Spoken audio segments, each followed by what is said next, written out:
ചാലക്കുടി നഗരസഭയും സംസ്ഥാന യുവജനക്ഷേമ ബോർഡും കലാഭവൻ മണി സ്മാരക ട്രസ്റ്റും ഒരുക്കിയ അനുസ്മരണം ചിരസ്മരണ സംവിധായകൻ ലാൽ ജോസ് ഉദ്ഘാടനം ചെയ്തു. ആരോഗ്യമുള്ള ആളായിരുന്നു മണി. ഏറ്റവും സ്റ്റാമിനയുള്ള ആളാണ്. മണിക്കൂറുകളോളം പെർഫോം ചെയ്താലും തളരാത്ത ഭയങ്കര എനർജി ലെവലുള്ള ഒരാള്. അതിമനോഹരമായിട്ട് പാടുന്ന.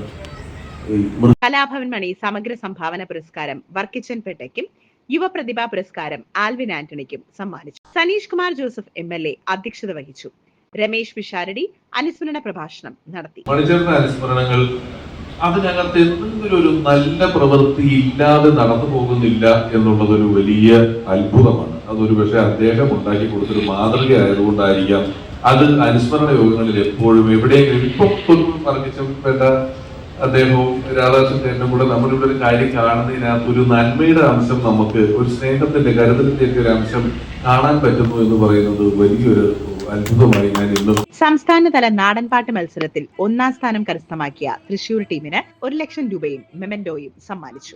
2, 3 സ്ഥാനങ്ങൾ നേടിയവരെയും ആദരിച്ചു. നഗരസഭാ ചെയർപേഴ്സൺ ആലീസ് ഷിബു, യുവജനക്ഷേമ board vice chairman VK Sanoj, RLV Ramakrishnan, നഗരസഭാ ഉപാധ്യക്ഷൻ KV പോൾ, TT ജിസ്മോൻ, മണിയുടെ ഭാര്യ നിമ്മി, കൗൺസിലർമാരായ ആനി പോൾ, OS ചന്ദ്രൻ, ഷിഫ സന്തോഷ്, ജിയോ കിഴക്കുംതല, ലിജി ജോജി, യുവജനക്ഷേമ ബോർഡ് ജില്ലാ coordinator VP Sarath Prasad, CT Sabitha, Sundardas, K Pramod, US Ajaykumar, Unnikrishnan എന്നിവർ പ്രസംഗിച്ചു.